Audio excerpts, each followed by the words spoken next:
Hello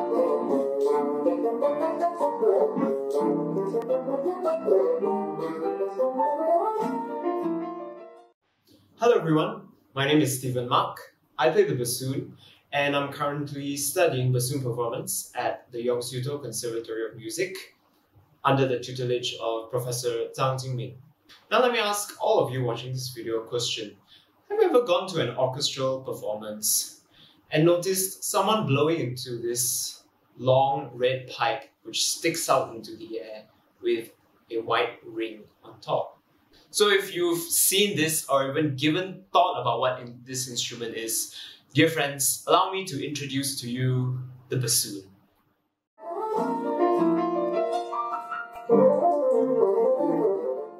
So, what exactly is the bassoon? Now to put it simply, the bassoon is a double reed instrument hailing from the woodwind section in an orchestra. And you may also have noticed the word double reed and wondered what that is. Well, a double reed essentially is a mouthpiece consisting of two layers of cane stacked on top of each other with a hollow space in between. And the player blows through this mouthpiece in order to generate the actual sound of the bassoon. This is how it looks like. And this is how it sounds like. Now let's be brutally honest. It's not the most pleasant sounding thing, but wait till you assemble it to the entire instrument. The bassoon comes in 6 parts, namely the boot joint, the wing joint or the tenor joint, the bass joint, the bell, which may or may not be the best substitute for a graduation school, use at your own risk, the crook or the vocal, last but not least, the reed. So when you assemble all these 6 parts together, it should sound a bit like this.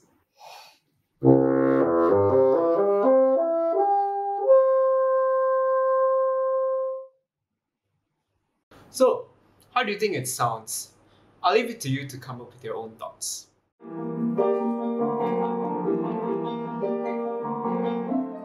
Now, as I mentioned earlier, the bassoon can be commonly found in a standard orchestra, appearing in pairs. Now, much like their brothers and sisters in the woodwind section, the bassoon is a versatile instrument, meaning that it is capable of performing different roles depending on what the music calls for.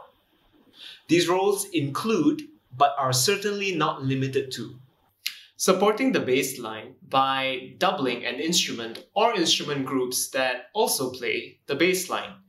Instruments such as the tuba, trombone, cellos, or the double basses. In this particular excerpt from the first movement of Mozart's Symphony No. 40, both the bassoons play in unison with the cellos, the double basses, and even the violas.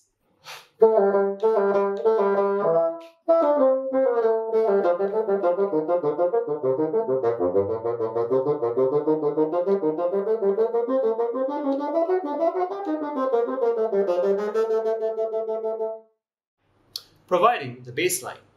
This is especially evident when the woodwind section plays in unison.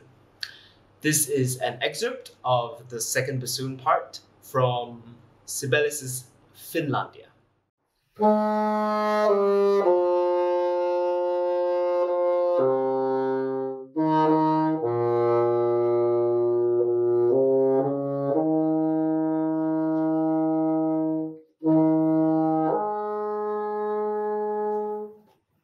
The bassoon can also provide the melodic line.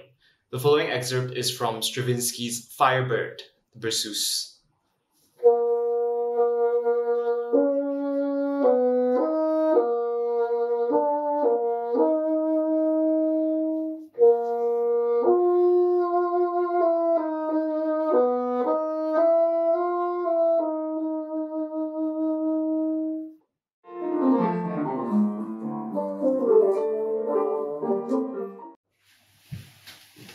Now, with regards to the role of the bassoon providing the melodic line, there are a number of composers who have written exceptionally beautiful solos and melodies for the bassoon.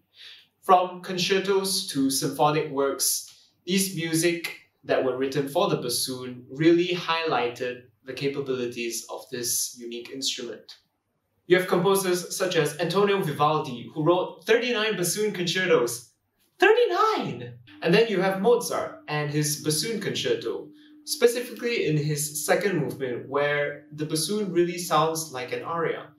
In fact, in most of his opera works, Mozart wrote very operatic lines for the bassoon, really showcasing the bassoon's ability to sing. And then you have Shostakovich, who devoted most of the fourth movement of his Ninth Symphony to the bassoon. And you have Tchaikovsky, who wrote a lengthy yet melancholically beautiful bassoon solo in the second movement of his Fourth Symphony. And then you have Stravinsky, who wrote The Rite of Spring, where the entire piece begins with the bassoon playing on an extremely high note.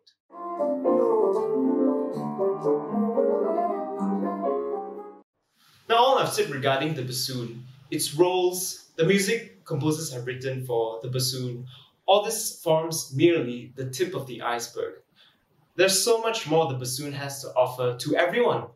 To you, people who may not be that familiar with the bassoon, or to people like me, budding bassoonists, budding instrumentalists, or musicians. And therefore, I encourage all of you, myself included, to go and discover the bassoon for ourselves. We could listen to music by the composers that I brought up just now, or we could also look up for good bassoonists of this generation or even previous generations and listen to their interpretations on various musical works. These are some of the ways we can discover and hopefully lead us to understand that the bassoon is truly a wonderful instrument. And so that brings me to the end of this video.